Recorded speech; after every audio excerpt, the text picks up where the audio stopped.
Naghahanap ka ba ng higher HMO coverage for hospitalization?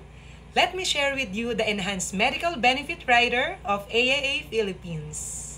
Last March 2023, AIA Philippines, formerly Philam Life, acquired Medicard. Kaya we can already offer and serve our clients with regards to their HMO or healthcare needs. So kung makikita natin itong VIP plan para to sa Medicard, HMO only, or yung mga traditional health cards natin. And dito, ang pinakamataas na coverage dito sa suite ay 500,000 only. And yun yung reason kung bakit na-create yung ating Enhanced Medical Benefit Rider para ma-fill in yung gap when it comes to our healthcare needs. Based on the data gathered from the Philippine Statistics Authority as of January 31, 2024, for the top leading causes of death in the Philippines, ito daw yung mga average critical illnesses medical costs. For lung cancer, 2.78 million. For stroke, 1.8 million. Acute heart attack, 978,000. And breast cancer, 438,000. Itong mga numbers nito, actually maliit pa yan. So hindi pa yan yung talagang gagastusin mo all throughout, pati sa recovery and other cost for hospitalization. Tignan natin tong cost of treatment for stroke. Yung kaninang data natin na 1.8 million and hindi pa kasama dito yung rehabilitation cost if ever ma-discharge na sa hospital yung member.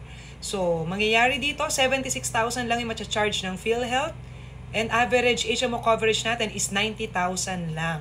Kaya mangyayari tuloy, mga 1.6 million yung mismong i-shell out nung member from their bank savings, assets, etc. Mangyayari dito, itong 1.8 is mismong hospitalization expenses lang natin. Paano pa pag na-discharge yung mga gamot, yung mga labs at iba pa for therapy, diba? So yun yung kahalagahan na kailangan itong health card na to, ibabundle mo siya with critical illness insurance or yung tinatawag natin ng mga health insurance. So we have that plan up to 10 million kasi nga yun yung kakailanganin mo, hindi lang hospitalization. So you need that for the recovery of the patient. Ang nakakalungkot pa dito, based sa data ng PSA, last 2020, 189 out of 100,000 Filipinos were diagnosed with cancer and every hour daw may namamatay because of it. Ang reason, kasi 7 out of 10 Filipinos or cancer patients nagda-drop or nag-i-stop na ng kanilang treatment because of lack of funds. And last 2023, based on the data of PSA when it comes to Philippines' total health expenditure, out of 1.44 trillion pesos, 44% daw ay household out-of-pocket expenses or payments. So mismong yung member, yung patient, yung family niya ang nagbayad ng hospitalization expenses. And then 43% came from the government schemes, so PhilHealth at iba pang mga tulong from the government. And then 13% came from the voluntary healthcare payment schemes or sa mga health cards tsaka insurances nung mismong member na binabayaran niya personally o kaya naman coverage niya from the company. And those are the reasons why AIA Philippines created or enhanced our medical benefit rider to give higher coverage when it comes to hospitalization wherein mabibigyan tayo ng optimum protection, easy access, and comprehensive care. So when it comes to enhancement, mas mataas na rin yung issue age limit depende sa plan na makukuha mo. So kaya siya rider kasi dagdag siya na benefits sa chosen base plan mo dito sa AIA Philippines. Maliban pa ron, meron rin siyang ER outpatient, pre- and post-hospitalization treatment as additional coverage, and also our value-added benefits na APE, dental, and mental health. So paano ba ito makakatulong sa iyo? Of course, mapoprotektahan natin yung hard-earned money mo or your savings kaysa yun yung gastusin for health-related emergencies. Meron ka ng pre- and post-hospitalization treatments and it will also give you a peace of mind because of having higher coverage limits. What's this Enhanced Medical Benefit Rider is it can give you 90% of your hospitalization bills covered after PhilHealth. Totoo, 90% lang or depende sa kung pre-existing condition ba or non-pre-existing condition. And alam ko na sasabihin nyo na bakit hindi na cover ng buo. At least dito, mako-cover tayo up to 6 million coverage versus yung kaninang pinakita ko na Medicard HMO only na hanggang 500,000 lang. As of the time recording this video, ito pa lang yung mga plans ng AIA Philippines na pwedeng lagyan ng Enhanced Medical Benefit Rider. Ito yung AIA A Plus Signature na endowment plan, AIA Max Protect na more on protection siya pero may future retirement or dividends for your savings. And then yung AIA Med Assist, focus talaga siya sa HMO for confinement, life insurance, and future savings. So daanan na lang natin quickly yung mga nadagdag na benefits ng Enhanced Medical Benefit Rider. Yung compared sa dati, 500,000 to 4 million per year lang ang pwedeng makover dito sa benefit na to or sa ating health card for confinement. Ngayon, 750,000 to 6 million pesos per year ang pwede nating makover dito sa ating benefit. Tapos dati, pwede mo lang ma-cover yung sarili mo until age 65. So ito pwede mong ma-renew at mabayaran tong benefit na to up to age 80. Kung saan mas kailangan mo ng bigger coverage kasi doon na lumalabas yung ating mga sakit. Tapos ang maganda pa dito, nadagdagan na tayo ng ER outpatient. So ito, palamuti or icing on the cake lang. So dagdag lang na coverage sa ating main plan kung saan pag yung member hindi siya nag-proceed to confinement or hospitalization, dahil na-discharge tayo, na-treat na tayo dun sa ER, may portion of it na mako-cover.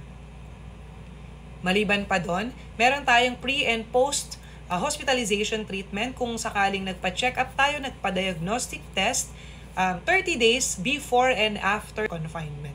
So ito yung mga inner limits na tinatawag. Ang maganda pa ngayon, nagkaroon tayo ng value-added benefits. Dati wala pong ganyan, ngayon meron na. More na lumalaki yung ating plan, yung ating coverage. Gumaganda rin at nadadagdagan yung mga tests included for the APE. Tapos meron rin tayong dental benefits. Siyempre papagawa rin ating partner na Medicard na clinic. So yan yung kasama. Meron din tayong 24/7 teleconsult. Yan, meron tayong Medicard Go app kung saan pwede mo ma-access yan. Ito yung kakaiba dito. We have mental health counseling sa mga partners ng Medicard. So ito.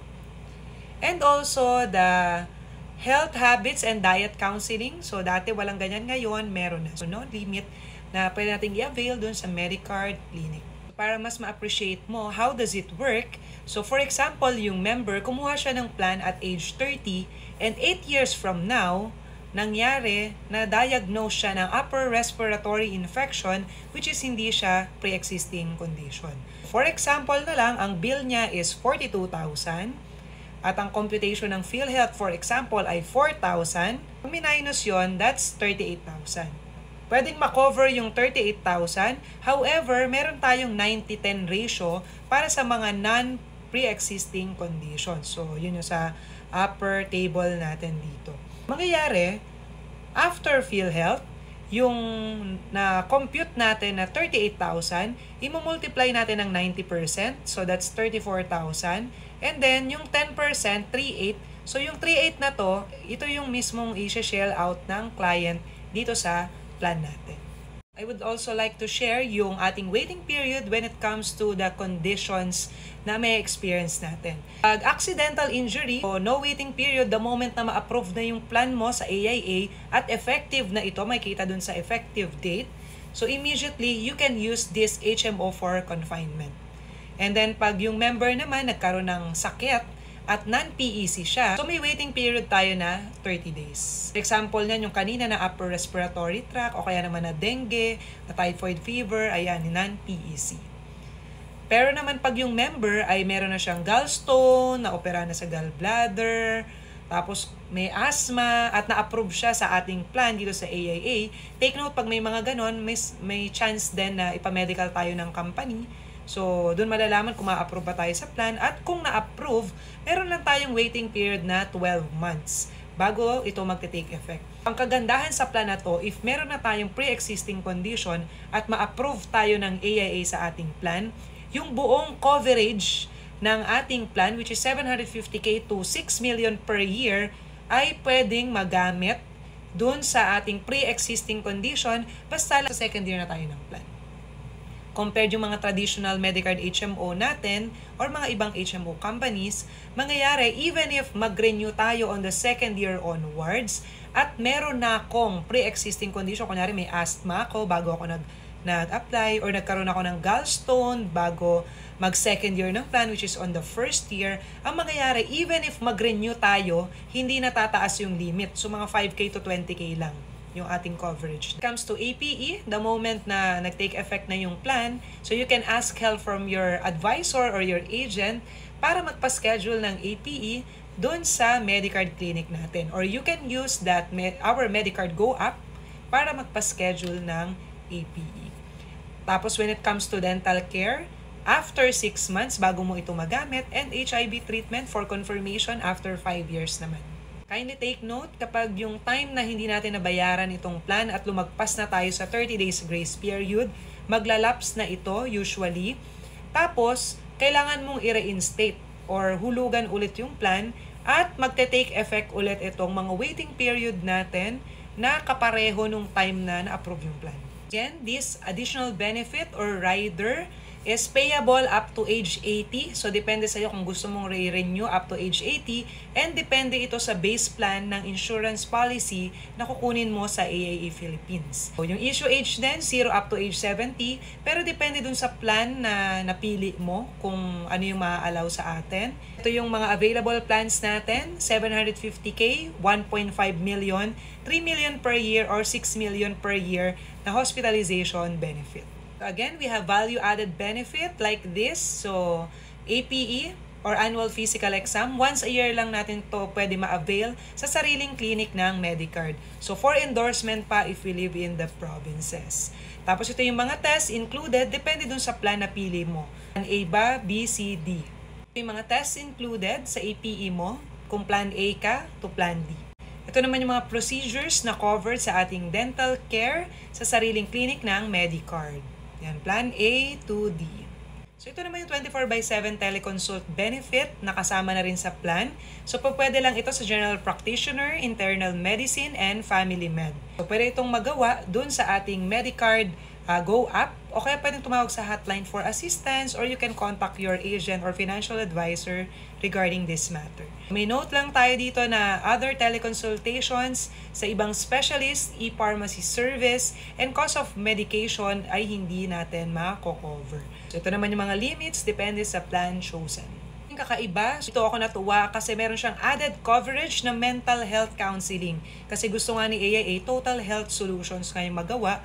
Kaya meron tayong counseling with mental health nurse and psychologist through Medicard assigned accredited provider. Tawag ka na lang dun sa hotline or ask help from your advisor para magawa ito. Hindi lang kasama yung consultation with psychiatrist. But wait, there's more. So, meron din tayong health habits and diet counseling sa sariling clinic ng Medicard. Wala pong limit kahit ano man yung plan na mapili.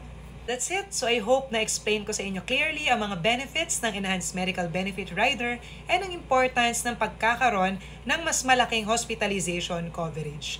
If you want a quote or if you want to know yung rates, depende sa age mo, or if you have other questions with regards to this and other AIA plans, you may comment down below or you can send me a message.